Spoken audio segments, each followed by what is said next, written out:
Meus queridos amigos, sejam todos muito bem-vindos aqui na coletiva do Juba Futebol. Tô aqui hoje para trazer um boletim informativo para vocês aqui do nosso tricolor paulista, como já é de praxe nas manhãs que vocês têm me acompanhado. Queria agradecer muito aí pela companhia, viu? Impressionante o que vocês estão fazendo aqui nesse canal. Valeu de coração. Já deixa um like para dar uma moral aí e se inscreva aqui no canal. Você talvez não esteja inscrito aqui ainda.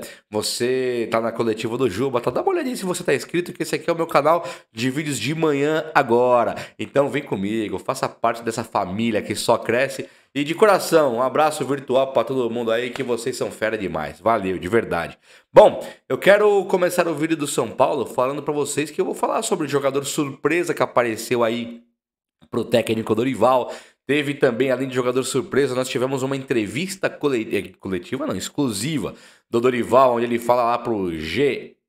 Ele fala algumas coisas ali que foram bastante interessantes e apesar do jogador surpresa e apesar da entrevista interessante, nós temos um apontamento de time titular para jogar contra o Cuiabá e isso demonstra um São Paulo tão interessado, talvez, no Brasileirão quanto na Copa do Brasil. Então, bem da hora, vamos começar, meus amigos. Deixou aquele like que eu pedi, não deixou? Pra dar uma força? Se inscreveu aqui, é só rolar e inscrever-se, tamo junto. Vamos lá! Surge no São Paulo o Alan Franco. É um jogador que foi pro DM e já voltou. Então o Dorival, ele tá com o time ele praticamente calibrado, totalmente cheio. Ainda falta a volta do Igor Vinícius, ainda falta uma preparação física do Moreira, mas o São Paulo hoje, que estava sem Beraldo, estava sem o Alan Franco, agora já voltaram os dois. Então o São Paulo conta com 4 zagueiros no seu plantel. Conta com o Arboleda, conta com o Diego Costa, conta com o Beraldo e conta com o Alan Franco. Já falei Beraldo 2 vezes? Beraldo e Arboleda. Diego Costa e Alan Franco. 4. O Ferrarese continua ainda no seu período de recuperação. Deve voltar no final de agosto. Agora, os 4 que estão aí, já dá para fazer um trabalho legal, né? Até porque Alan Franco se mostrava mais importante do que Diego Costa no momento de sua contusão. Depois o Diego Costa estava ali meio escanteado, o Beraldo machucou, o Diego Costa assume o time e consegue ajudar muito na eliminação do Palmeiras na Copa do Brasil. O São Paulo se classifica com o Diego Costa. Então são todos os jogadores que estão demonstrando ter qualidade e importância extra para esse time do Dorival Júnior.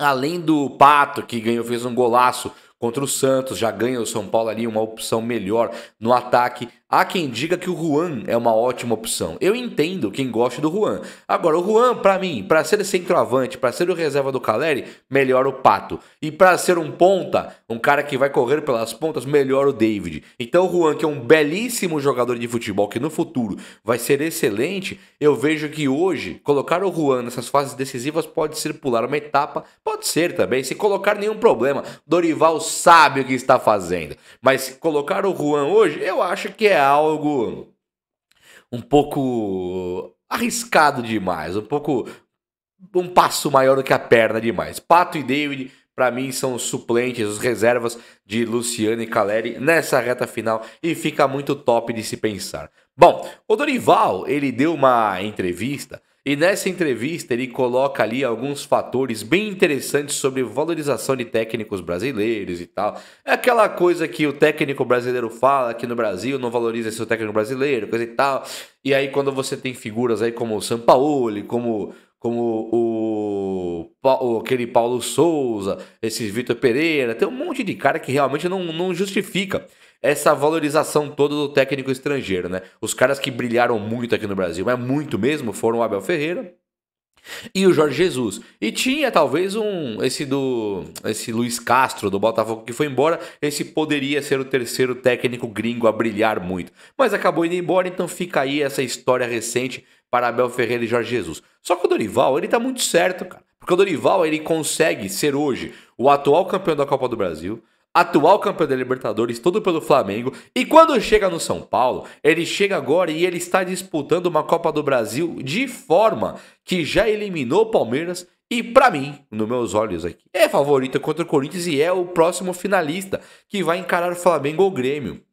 Então assim, mesmo que o Dorival perca para o Corinthians, ele já passou do Palmeiras. mas ainda assim acho que falta um pouco. Agora, chegar numa final contra um Flamengo e contra o Grêmio é um feito histórico, porque o cara é o atual campeão. Aí ele pega o São Paulo e chega também na final, mostra que ele é melhor do que os outros, mostra que a fase dele é melhor do que a dos outros. E quando ele dá entrevista e ele fala algumas coisas sobre a valorização do elenco, a utilização dos jogadores da base, isso aqui é bastante interessante, porque não é tão interessante quanto falar de uma contratação nova, tal. Mas é interessante por São Paulino saber com qual técnico ele está lidando, né, gente? O São Paulo demonstra em alguns momentos estar sem dinheiro, assusta com valores de fulano de tal que era para ser contratado, e o Dorival chega e fala: eu quero os meninos da base aqui, eu quero utilizar essa galera aqui. Então, para nós, São Paulinos, fica a esperança de surgir um King Faisal sendo um próximo Antony, no mínimo. No mínimo, próximo Antony, sabe? Fica a esperança do Ibali, do Maioli, fica a esperança do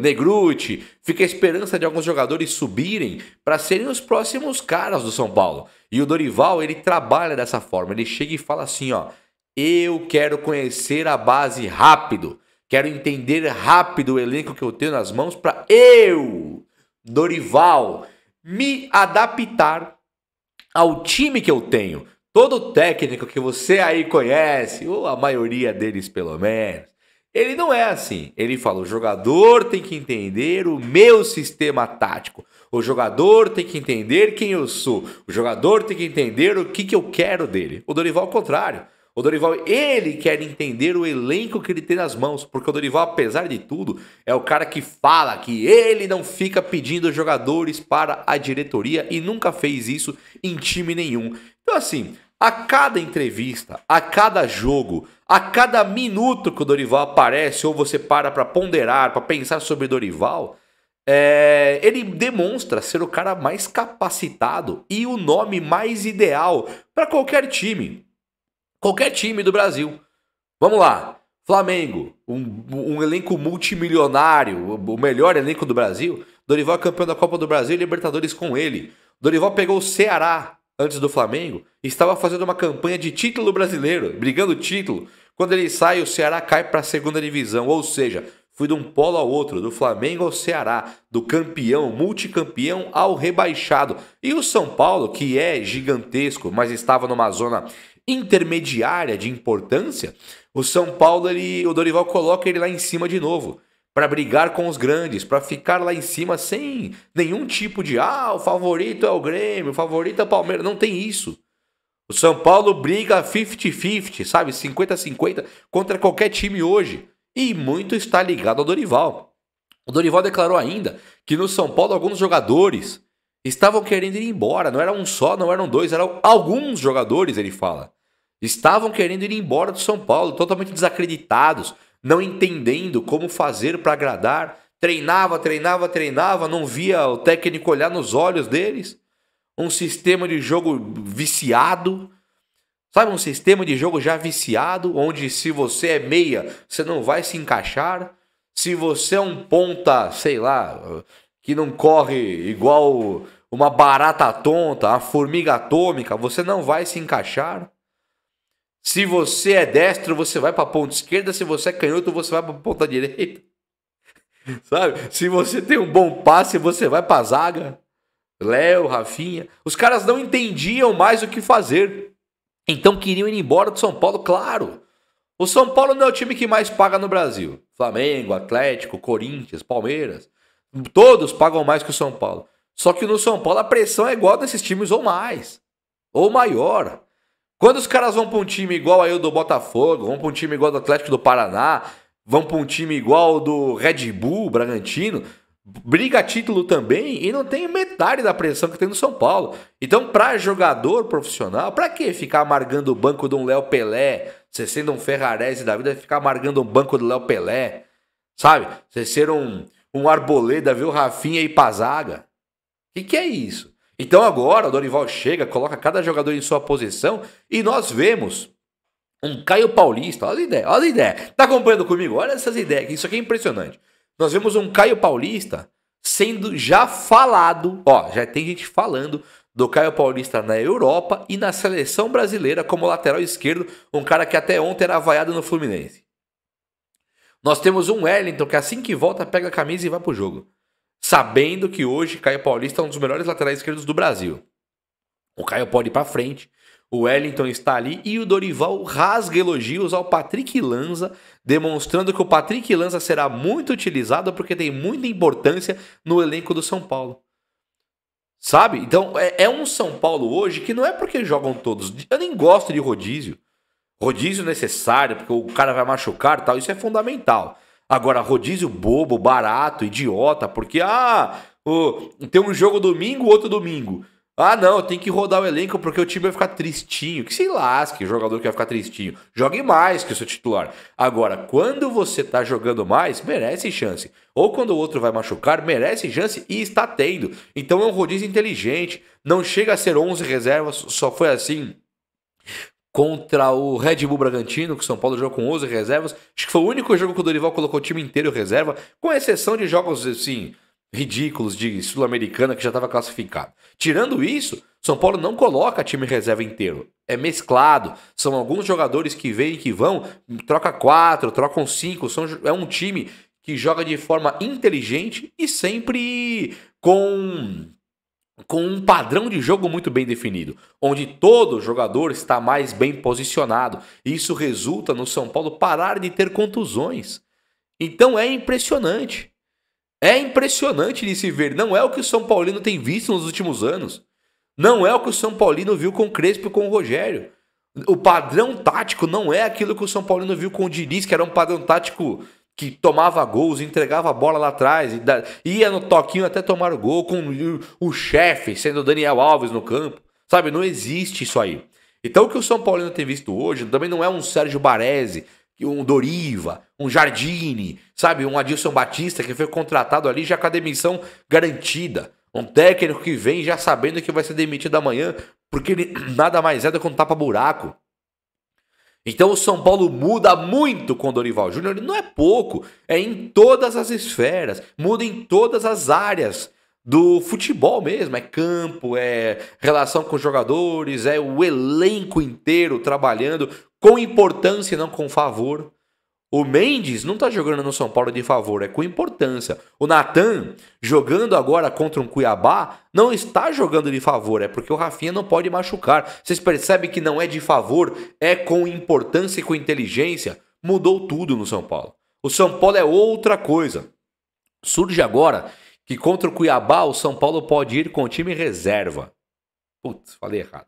Com o time titular. Eu queria ter falado errado e tá certo. Agora, se o São Paulo colocar o time titular contra o Cuiabá, é a clara declaração do São Paulo que vai jogar o brasileiro para ganhar. São Paulo está a 2 pontos do Flamengo, que é o vice-líder. Quando nós pensamos aqui no São Paulo sendo o vice-líder e jogando contra o Cuiabá titular, bacana pra caramba. Ganha do Cuiabá lá, se ganhar, volta e joga outro jogo em casa. Pode fazer 6 pontos dificílimos em 6. Né? Porque todo jogo do brasileiro é difícil, vamos falar a verdade. Você não crava que vai ganhar do Curitiba hoje lá. Não crava. Você não crava que vai ganhar do Goiás lá. Tudo é difícil no Brasileirão. Talvez no campeonato mais difícil do mundo hoje. Agora, quando você pensa, por exemplo, que tem o Corinthians pela Copa do Brasil na terça, aí fica muito complicado entender esse time titular do São Paulo. O Dorival ele tá tão confiante nesse elenco que ele não tem mais distinção, ele não distingue mais quem é titular, quem é reserva. Todos os caras têm reserva mesmo, com o Caleri, que era peça indispensável, com o próprio Gabriel Neves, que é peça indispensável, e o Arboleda indispensável. A boa fase do Diego Costa, a boa fase do Alan Franco e o Beraldo voando, voltando agora, talvez o Arboleda seja um cara também não tão indispensável. Erisson, Pato, David, todos chegaram no São Paulo, então o Caleri não tá mais carregando um caminhão de mudança nas costas. São Paulo tá voando. E o Dorival tem que ter um contrato renovado por 5 anos, com uma multa rescisória de 1 trilhão de euros. E é isso. Não tem mais boi, não tem conversa. Abraço, até a próxima. Valeu!